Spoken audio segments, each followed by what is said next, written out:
2016 is known by nostalgia fiends like me for being one of the best years we've experienced in a long time. Something different was just in the air that year, man. Pokemon Go, the Cubs World Series, just the vibe that 2016 had was unlike any other. But I think the most important of that special vibe that 2016 had was the music. Seriously, the music from 2016 was absolutely crazy. There were just so many banger albums that dropped all in one year from some of the biggest artists in the world. Some of them defined or even started their career based off the drop from this year. So today I wanted to take a closer look back at some of the best from 2016 and rank them based on data from the internet.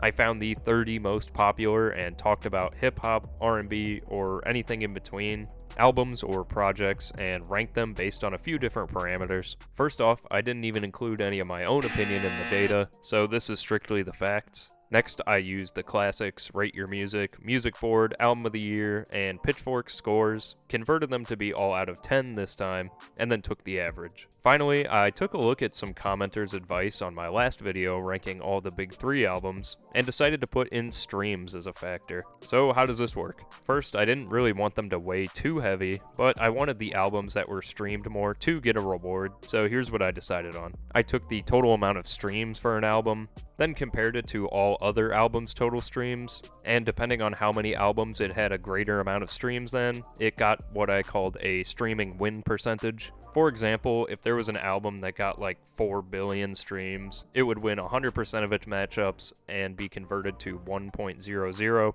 which I would then add to the average score to create a final score. I think this was a decent way to get to this conclusion, but if you have any ideas, leave them in the comments, and shout out to the people who suggested the use of streams. Finally, I couldn't include every album, so I'm bound to have missed one or two, which if I missed one of your favorites, let me know in the comments also. With all that out of the way, let's try to find the best album from one of the best years for music in a long time. This is the best of 2016. Hey, before we get into it though, did you know that only 2% of people watching these videos are subscribed? I'm feeling like the Phoenix Suns right now, completely washed. So if you like what I do here, leave a like, a comment, a subscribe, whatever you got. Anyways, let's just get into the video. Let's start it out with the first 10. These go from a 6.9 to a 7.8. I debated on whether I should include this album, as I feel like it's not really too much of a hip-hop or R&B album, but I do think it falls somewhere on the spectrum. If his other album, Arizona Baby, can be considered a hip-hop album, I think so can this one. Honestly though, the reason I included it was to get an excuse to talk some Kevin Abstract. Relating him more back to Brockhampton, this album definitely feels like a prototype, which makes sense because it sounds a lot like All American Trash. The angsty sound of this record really helps get its emotions across, but its angst is not so loud as the word connotates. This more so feels like a slow burn, and I think its weakest moments come from those that are a bit louder and climactic, like Miserable America. An example of it working really well though is with one of the bigger hits in Empty. Personal favorites for me though are the title track and Paper Cut. I love how lush this album is. All the different guitar tones, background vocals, and drum fills work so well together, which I think a song like Paper Cut definitely showcases. Overall, I'm glad I was able to squeeze this record in. I already gave my heartfelt thoughts on Views in my last video, but I was honestly surprised to see it so close to the bottom, even with it being the second highest stream album here. I love this record. It's a great mix of hits and smooth R&B cuts, with a few duds. I don't know if I'd put it in my top 10 of the year 2016, but it maybe just barely fits in my top 10 hip-hop or R&B from this year, and I think that's a good way to sum up Views for me. Great album though. Savage Mode is one of the mixtapes that made the most amount of noise in 2016. This mixtape practically put Savage on the map, and it feels so weird looking back on it since he's so big now. Sure, that 2016 XXL cypher can probably be considered the way he really blew up, but I personally think Savage Mode was more important. Some of his biggest hits and his best songs are on here, like X and No Heart. No matter how many times I've heard them, they are always great. The laid-back delivery and the dark instrumentals that the early career of Savage was marked with is in full display in Savage Mode, and this mixtape really delivers. While it can be looked at as a product of its time, I think songs like X, Ocean Drive, and the title track still hold up. I think this is an appropriate ranking, since it doesn't really swing with the biggest hitters of this year, but I'm really glad it's here at all. It's hard to believe Saba's bucket list project is only 13 songs because there's so many different sounds on it, but it all gels together to create one great project. I think that this project gets overshadowed by Saba's next project, Care For Me, and while I love that project just as much as the next guy, I honestly think this is the better album. I'd love to do a deep dive into Saba, much like I did for Smino, which if you didn't check out that video, I'd highly recommend it. It's one of my favorites I've made, but I'm going to save a lot of words that I have for this project for a future video. Just know that I love this thing, I think it's super underrated, especially on this list, and some of my favorites are Stony, Westside Bound 3, and World in My Hands. Evol is honestly one of the better future projects out there, and I'm ashamed that I haven't been re-listening to this more often. I stick to my favorite future releases and songs, and while I go back to Low Life a lot, which it's honestly one of my favorite future songs, Evol is a record that usually flies under the radar for me, but I have no idea why. This is one of the more consistent future albums. The intro Ain't No Time is great, Maybach is a banger, and Seven Rings is equally as great. Honestly, I don't know what I was doing sleeping on this thing so hard for so long. Future deep dive when? I think this deserves a bit higher of a placement. Birds is the most hit or miss Travis record for me. It's not his most creative venture, but I'd say it's his most psychedelic, and that's saying a lot coming off of Rodeo. This was definitely a middle ground between Rodeo and Astroworld. Songs like Goosebumps or Sweet Sweet perfectly encapsulate that feeling. I usually find myself agreeing with the popular opinion on this record, with the most popular songs on this being the best. Coordinate, SDP, Goosebumps, Pick Up the Phone, all of these are hits. But I'm not too much of a fan of the tracks like Lose or Wonderful. I think generally this track list is underrated, but in the grand scheme of Travis's discography, I understand why this album is seen as it is. So I definitely understand the relatively lower scores from Rate Your Music. While I did talk about this record last video, I don't think I gave it enough credit. For Your Eyes Only is arguably Cole's best, and I think it's got a lot of stuff packed into only 10 songs. I think the ending title track is one of his best songs. I think the instrumentals throughout the entire record are some of his best, and I think it's got his best storytelling that really made people consider him as one of the best of the time.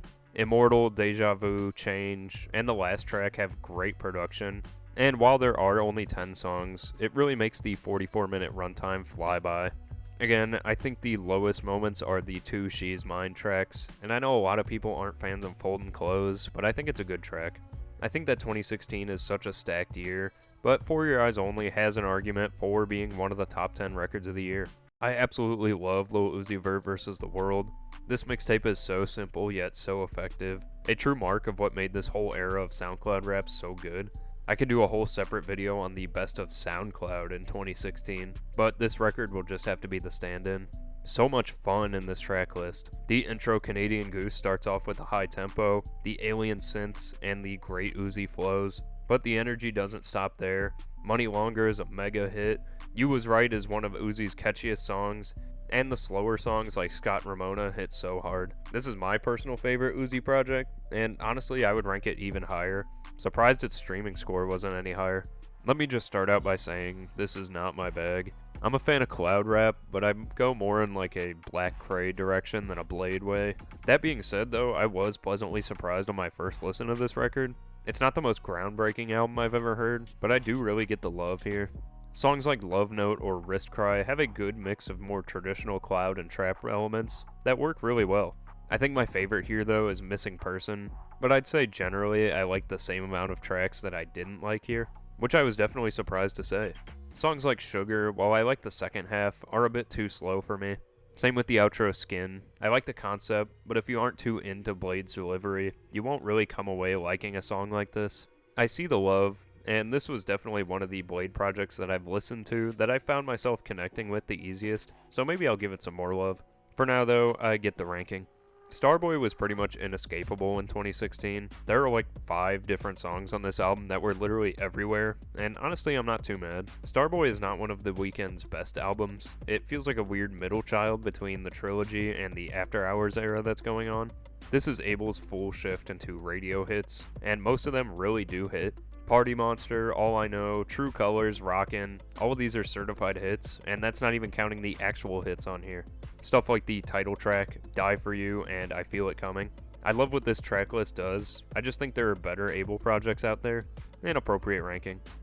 These next songs go from a 7.8 to an 8.3. Fly God is peak Griselda.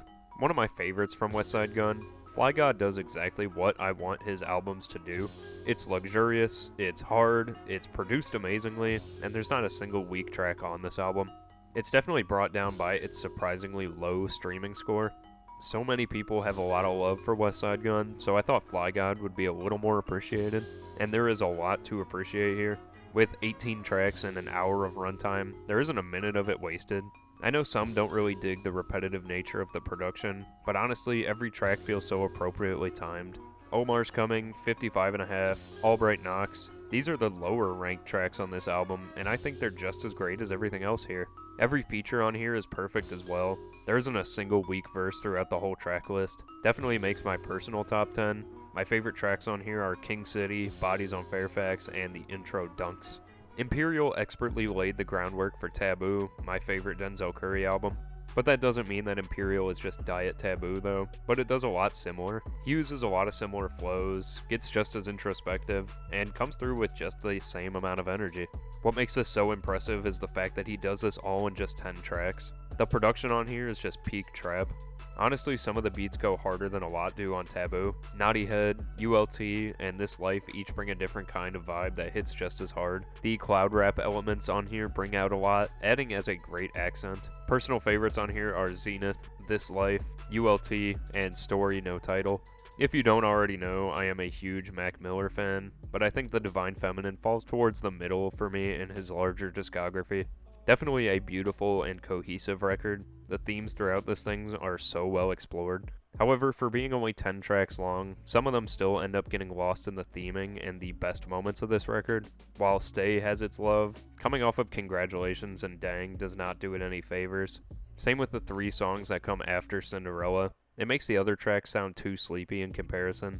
However, I do love how this record sounds. I just think this is one that deserves more of a background listen role.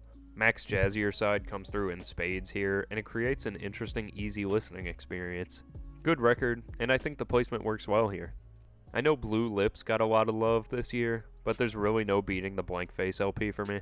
It's been a long time since I've listened to this album all the way through, and I found myself transported back into its world. Psychedelic, punchy, and even some G-funk elements on songs like Big Body. This is one of those albums that just feels like a perfect mix of everything that built hip-hop and taking it up to the next level. And I think the features from guys like Jadakiss really help with that. So many different sounds on this record, all coming together with Schoolboy Q's unique and hard-hitting delivery. So much fun, so mature, so glossy. It has a lot to say, and I don't have a bad thing to say about it. My favorites are Blank Face, That Part, By Any Means, and Know You Wrong. Noname's Telephone is one of my personal favorites from this year. There's so much to love on this record. Noname's writing is amazing when she's at her best, and this record is her best. Her voice, too, comes through as laid-back yet nostalgic, which works especially well with this record's themes and sound palette. The neo-soul instrumentals mixed with the Monte Booker beats, which you should know how much I love if you saw my Smino video. Speaking of Smino, a favorite of mine on this record is the outro Shadow Man, and I also love Diddy Bop and Casket Pretty. You're really missing out if you haven't heard this one before. It's one of the best records with a sound like this. It scratches a very unique and nostalgic itch. The Sun's Tirade is another record that is in my personal top 5 of 2016, and it might not be 4 or 5. So much to love about this record. Of course, there's 1 or 2 lower points, but generally the full thing is amazing. It feels like a coming-of-age album, a great mix of introspection and youthful energy. Isaiah Rashad deals with a lot on this record, and honestly covers a lot of the same things as the last record I just discussed. While Telephone is more introspective and talking through its emotions, The Sun's Tirade uses its production to more heavily help you feel those emotions. So many standouts on this record: For the Squad, Free Lunch, Silk the Shaka, Dressed Like Rappers, and of course the absolutely perfect What's Wrong. The best way I could sum up this record is taking a long drive in the middle of the summer by yourself, windows down, but no wind. That's the very specific vibe I get from this record. I might do a Isaiah Rashad deep dive one day, so I'm not going to talk too heavily on this record, but I just love it so much. I wish it was higher. I never thought I'd be talking Death Grips on this channel, but starting off the first half of the list is Bottomless Pit. Look, I'll admit I'm not the biggest Death Grips fan, but I do have a history with this album. I think this is around the time that Death Grips was really starting to reach a larger audience, and honestly, it's probably their best. The biggest problem with the majority of their records is inconsistency. When they go a little too deep into experimentation and forget how to make actually good sounding music, but Bottomless Pit is full of good sounding music. I like how cohesive the album sounds. Everything keeps a very similar tempo. I think around the middle it starts dipping, around warping into trash, so I don't think this is like a masterpiece, but it's definitely worth a listen. 3 Bedrooms is catchy with a more typical hip-hop beat mixed with some crazy sounds, which is when I think Death Grips is at their best. I also like the wall of noise that is the outro. Generally though, I don't think this is the greatest record here, and it's probably like bottom half, but I can respect it and what Death Grips stands for, even if I think their time in the spotlight is over. I think generally, we all know the best songs on Awaken My Love, but if you like those, it's worth listening to the whole thing. It definitely gets slept on as a full album. A funky, soulful, and authentic album, Awaken My Love is full of sounds that get you on your feet, powerful grooves, and catchy beats. I love Boogeyman, I love Terrified, and I love Stand Tall. Generally though, some stuff gets lost in the groove of this record, like Have Some Love, while it's fun, feels a bit too middling. Same with something like California. Of course I'm going to talk about Redbone and Me and Your Mama. Redbone is just a masterfully crafted song that's honestly a classic. It's sexy, it's powerful, and the delivery on the entire thing is impeccable. Me and Your Mama is very similar, with the first half building so perfectly into the climactic sound of the second half. While I think those are the 2 best songs on the record by far, the rest of the tracks do feel underappreciated. Generally though, I'd say as a whole there are better records on the list below this, but I think it's around the right spot. I have a long relationship with Run the Jewels. This duo is one of the acts that got me into hip-hop, and they've grown off of me a little bit as I began to explore the genre more, but there's still so much to love when I look back. Run the Jewels 3 and Run the Jewels in general bring such a uniquely apocalyptic vibe to both their delivery and their production. There's really no other artists like LP and Killer Mike when it comes to these hard-hitting and dense verses. Dense is really downplaying it, honestly. I feel like this record feels like 3 hours long in the best way possible. It gives you a lot to chew on. Those crazy beats they hop on also make you feel like you're trapped when you're listening. I really recommend Run the Jewels if you're into an old school style rapper with new school style sounds. Great album. Untitled Unmastered once again finds its way crawling up surprisingly high. I've already talked about this record as well as its individual songs, so I won't go too deep. I will say I thought it would have had more streams. It's in the same ballpark as Blank Face LP and The Sun's Tirade, which I guess makes sense. I just figured for as much love as it gets, it's still a bit underrated in terms of streaming. I love its jazz sounds, its lo-fi feel, and its general atmosphere. Super sick. And finally, here's the top 10. These go from 8.3 to 9.6. Jeffrey starting at the top 10 has me conflicted. I don't know where I fit this as a complete project in the grand scheme of 2016, but I really do love this thing. This is probably the most unique Thugger project since it released, but it takes a lot of bold swings. This project is like peak Javier Baez. He swings at everything. He tries out a lot of different things. Sometimes he strikes out, but you gotta just respect him for trying. Then he hits an absolute bomb, or he runs the bases like a maniac, and you're just left in amazement. Speaking of which, do y'all remember this play? Oh my goodness! Wow! You gotta be kidding me! You've gotta be kidding me! I mean, what was peak Javi on? Anyways, a song like Kanye West just astounds me. A 5.5 minute long song with some of the most interesting production and unique deliveries we've heard from Thug in a long time, and it's honestly one of my favorites of his. Despite me just saying this track list was kind of hit or miss, it's still somehow consistent. It's honestly really hard to describe my thoughts on Jeffrey. Every time I listen to it, it just amazes me, but I don't know in what way. I think if you're a fan of this record, because I definitely am, you know what I'm trying to say. Either way though, I like this record. I'll just say some of my favorites from it before I contradict myself again. I love the intro, Kanye West, and Riri, and shout out to this album, dude. Anti is full of the same amounts of hits and introspection, but always delivers the same amount of confidence that Rihanna has built her career off of.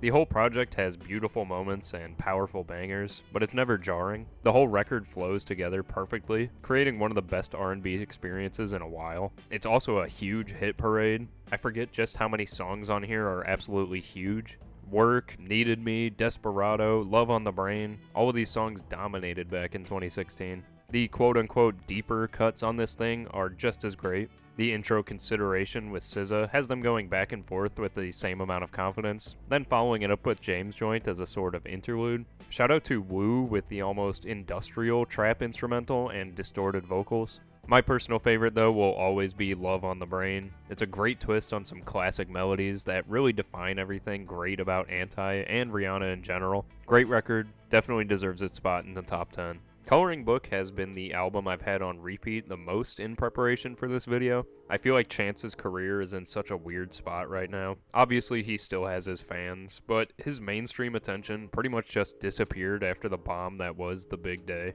Gotta say though, I love this record, and I think nowadays it gets overlooked as a product of its time since Chance fell off hard. I don't think there's a bad song on this record, or on the mixtape before this with Acid Rap. The gospel trap wave that hit hard after Sunday Candy and The Life of Pablo really showed its full potential on Coloring Book. I love both the high energy and the slower paced cuts. Obviously, No Problem is a standout. My personal favorite here, though, is Same Drugs. It might be my favorite Chance song ever. It's a great album experience. It's soulful, optimistic, and energetic. I think the only miss for me, though, is How Great. I think it's just a bit too slow, even in the context of the album. Great album. It's kind of the album I think of first when I think of 2016 hip-hop, so I'm surprised it's not even higher.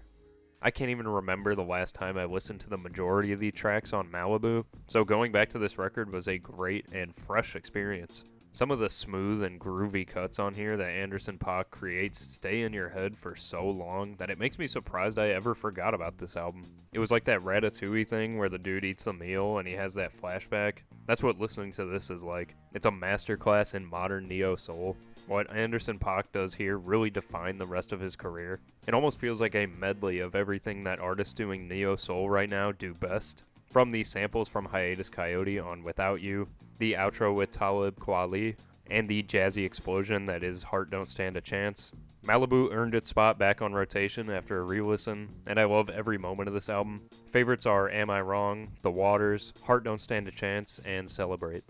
Atrocity Exhibition was one I expected to see up here, but it never really clicked with me. It's definitely got its hits, and it's full of the charm that makes Danny Brown have such dedicated fans, but honestly, this is just not for me. Maybe it's a bit too messy, maybe some of the sounds are just a bit too abrasive. Whatever it is, I still have a lot of respect for the record. Pneumonia is one of my personal favorites, and of course I love tracks like Really Dough and Ain't It Funny.